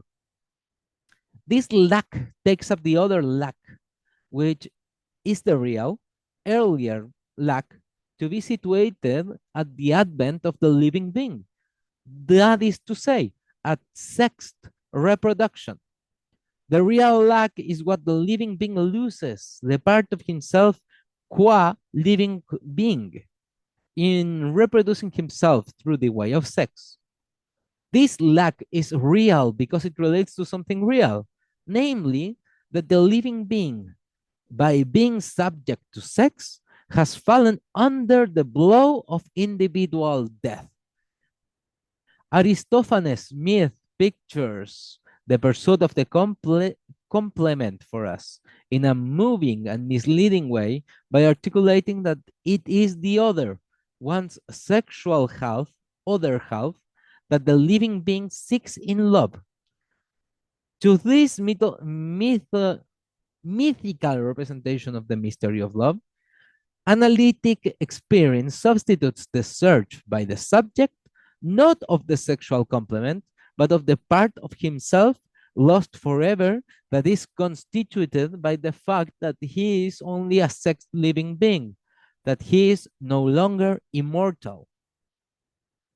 Lacan begins by rehearsing his doctrine that our dependency on language answers to an alienation, here described as the central defect of being dependent on a signifier that cannot be controlled by the subject.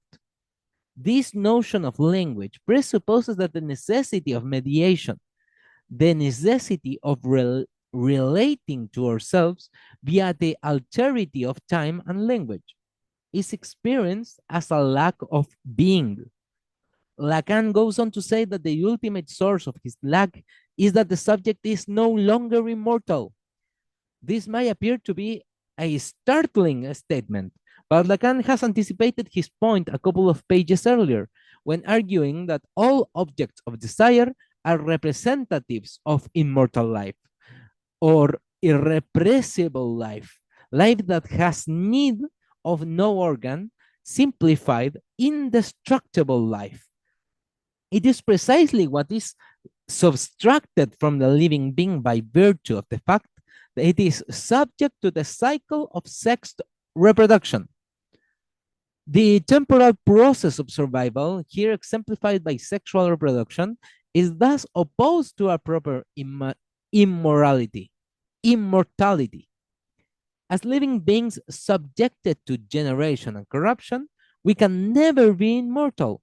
We can only live on through reproduction, whether this reproduction is sexual, linguistic, or dependent on some other form of mediation. This movement of survival will never yield proper immortality, since whatever lives on through reproduction is itself subject to corruption and death. If one assumes that we seek a proper immortality, an absolute self-sufficiency, one must therefore conclude that the experience of survival is one of ontological lack, since the movement of survival compromises any self-sufficiency from its first inception. The aim of what Lacan here calls analytic experience, is to make us recognize this fundamental lack at the core of our libidinal being. In contrast to the experience of love, which makes us believe that the relation to another can fulfill us, analytic experience would make us recognize that what we are really seeking is seeking love in an absolute self-sufficiency that is forever lost and inaccessible to us mortal beings. Again, whether there ever was a state of self-sufficiency is equivocal both in Lacan's text and in the established commentaries. According to Kopjach, detailed interpretation, libidinal objects are representatives of an immortal life that has been lost. But the status of the lost immortality is unclear. On the one hand, Kopjach asserts that immortal, indestructible life has been subtracted from us, and that the body has satisfaction, the body and satisfaction have lost the support of the organic body and the noumenal thing, which implies that there once was an immortal life or noumenal thing. On the other hand, she asserts that the self-sufficiency of immortal life is a myth of something that never existed. Kopjach's contradictory assertion culminates when she writes that pure and total self-sufficiency does not now and never did exist, or there is no original plenum. Yet something nevertheless remains of what never existed, of that never existing: mythical time and self-sufficiency. One is thus left to wonder how something can remain from what never existed. A defender of Lacan would certainly avoid the inconsistency by strictly maintaining that the supposed loss of immortality is nothing but a retrospective projection, and that Lacan only analyzes it as a fundamental fantasy of the subject. Yet this qualification does not affect the premise with which I take issue, namely that truth of desire is the lack of immortality. In Lacan's term, there is a constitutive difference between the jouissance expected, the full enjoyment, and the jouissance obtained, the temporal enjoyment, since no object of experience can answer to the desired things. As he put in Seminar 20, that's not it. Is the very cry by which the jouissance obtained is distinguished from the jouissance expected. For Lacan, the jouissance expected is not inaccessible for contingent reasons that can be overcome. On the contrary, it is inaccessible due to the ontological lack of being. Following Seminar 11, this ontological lack should ultimately be understood in terms of the fact that we are mortal. The absent thing is proper immortality, and the impossibility of ever attaining such an absolute self-sufficiency, the impossibility of ever transcending the temporal finitude of survival, is the repressed truth of desire that Lacan aims to elucidate. Furthermore, the very desire for the thing is, according to Lacan, marked by a fundamental ambivalence. As Adrian Johnston recalls, desire a la Lacan is not simply a matter of attraction to the impossible to attain, forever absent, always ready, already missing thing.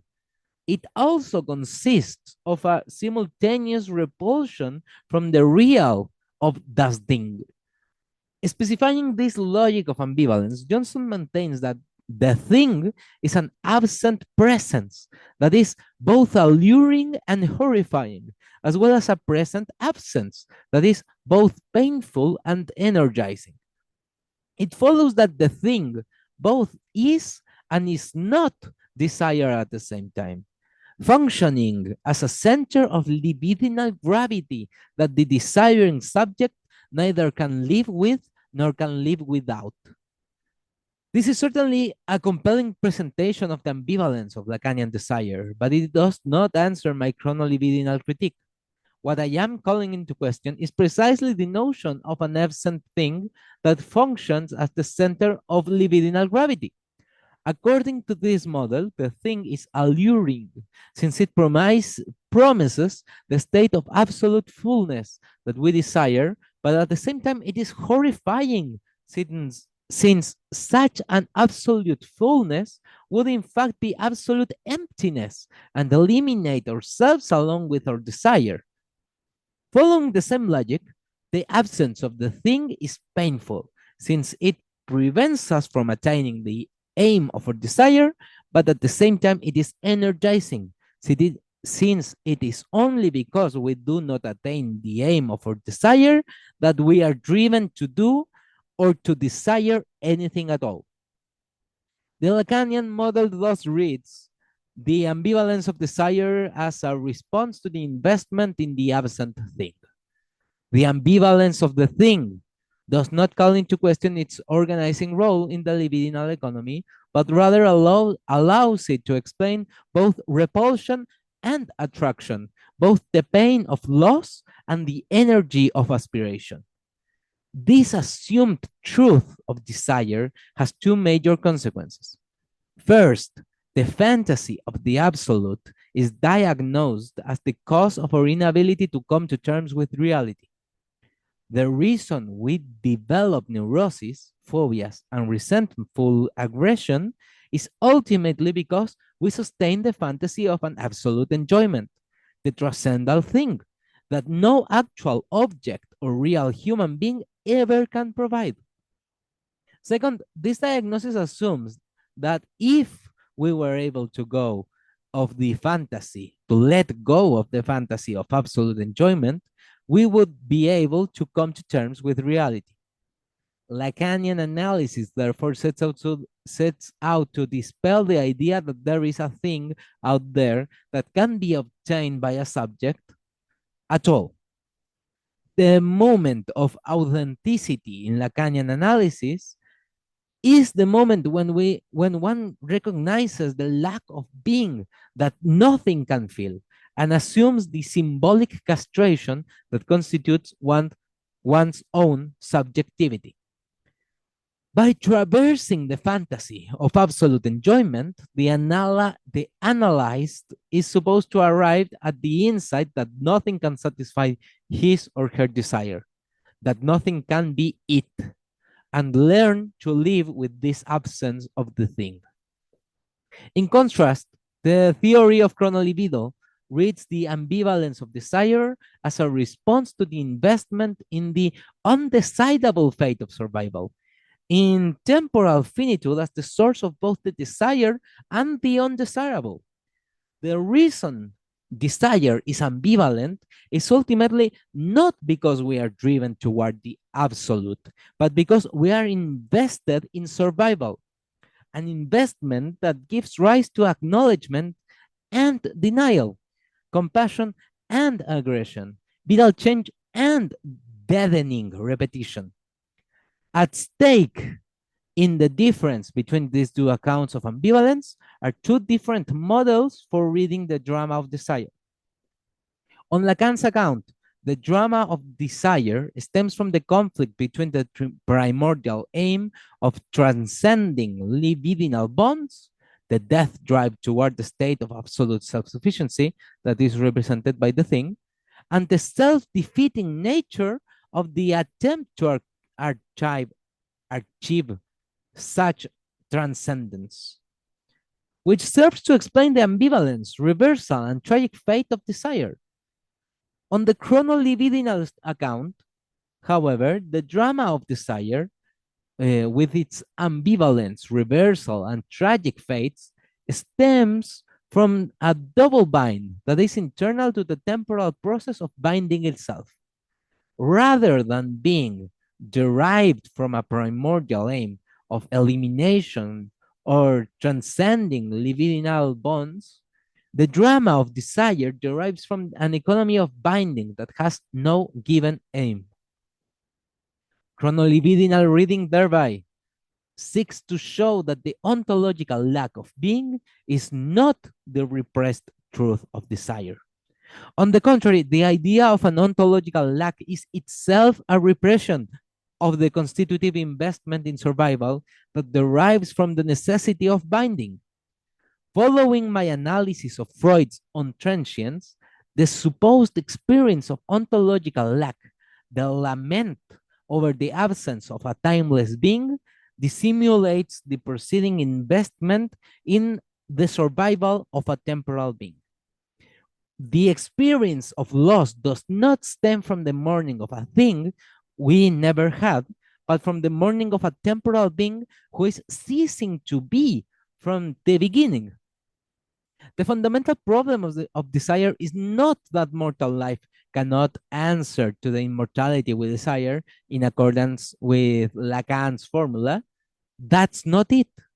Rather, the fundamental problem of desire is that this is it. The bond to mortal life is the condition for everything we desire and everything we fear.